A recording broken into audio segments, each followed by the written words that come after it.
So, talking to JoBeth Hamon, a Ward 6 councilperson, Oklahoma City, and we're out here today on kind of the inaugural opening of really a mile-long, going both ways, protected bike lane system here on General Pershing Boulevard. So, let me wait until the truck gets by here. We're seeing some real life traffic demonstrations here. Some really quite a bit of industrial traffic along here too, isn't there?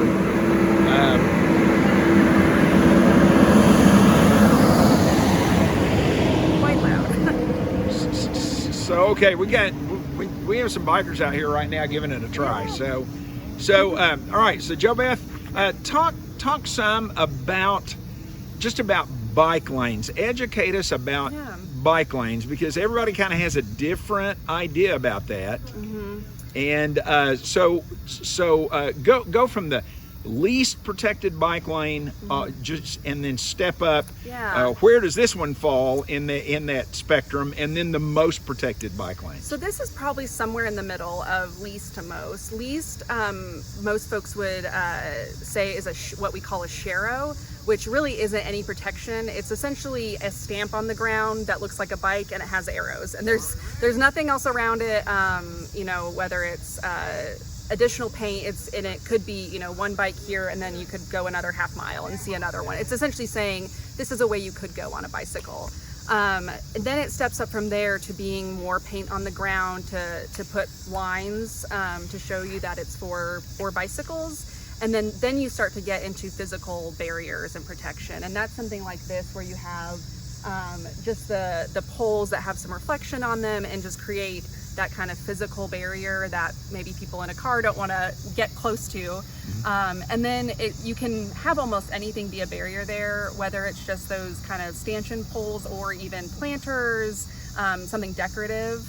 And then the most protected would be a whole separated lane. So in some places you'll see that there'll be the car traffic, and then there'll be just almost even 6 to 8 feet of some kind of barrier that might be plantings. It might just be kind of a sidewalk pavement, and then a whole separate lane that has really like a 6 to 8 feet space barrier, and maybe some physical barriers as well.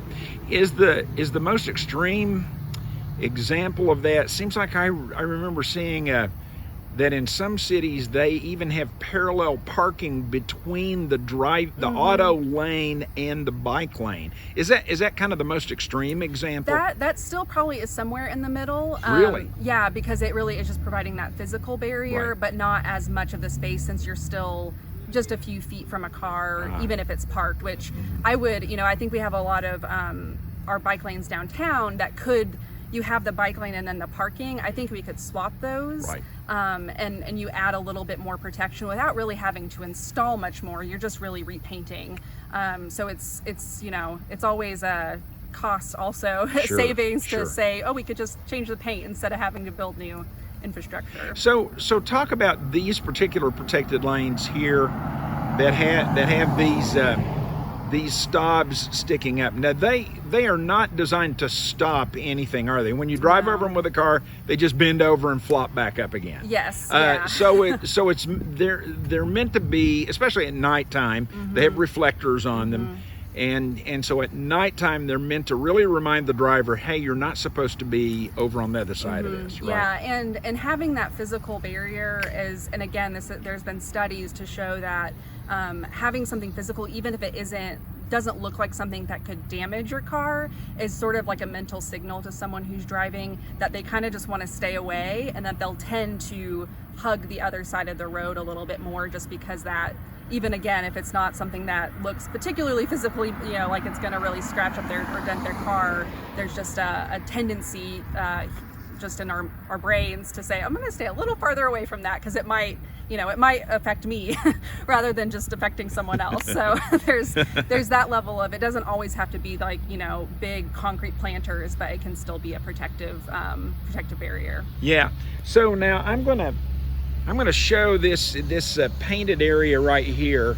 Talk about the green here. What particular has the green been shown to be an advantageous color like this kind of fluorescent green? I'm not 100% sure about that. I think part of the reason they use it is because out of all of the sort of allowed color uses for paint on the ground, it's one that wasn't used yet.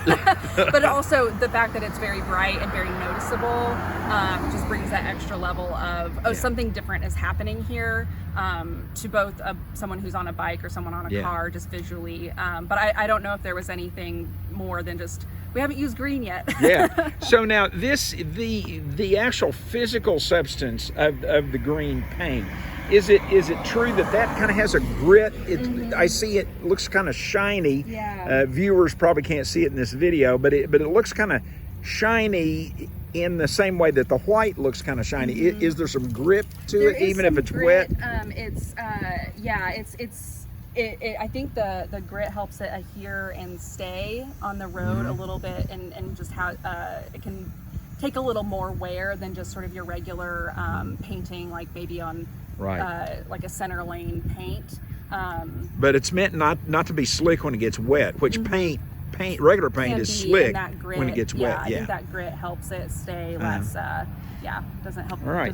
Does the green show up? Does it reflect light also at night? Only as much as just it's a brighter color. So, but it's not meant to be reflective. Okay. I think our traffic engineers would probably have a fit over reflective paint like that much, just because it would be quite a bit for the driver or anybody's eye, honestly. But just the fact that it's a little bit lighter does help just bring it out a little bit more at night than if it was just just the black asphalt. Yeah.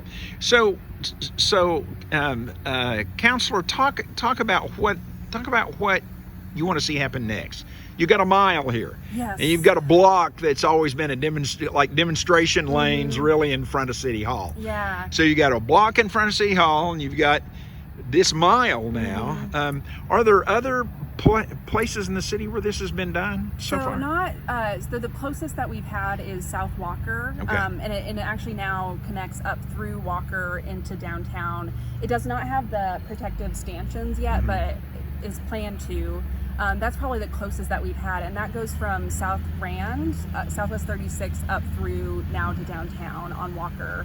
And there are plans for more of these. I know I've talked with staff about this connection going into downtown on Main. Right. So but those plans are still getting hammered out, but there is funding for those projects. So there are a few more that are on their way with the Better Streets Safer City funding. But this was kind of the first one that they were able to get off the ground and get fully implemented, all at once. So exciting to see. Is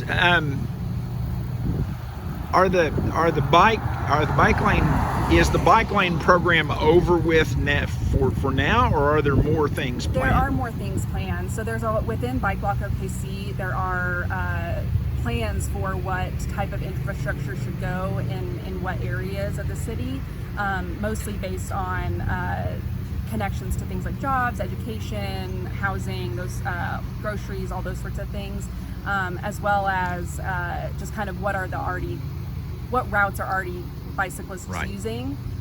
So those plans will continue to be funded by Better Streets Safer City, as well as MAPS 4 has about $20 million to continue to fund those projects over the next 10-15 years. Councilwoman JoBeth Hamon, Ward 6, thank you very much. This is an interesting and really a nice day for having your demonstration day out here. Yeah. Thank you.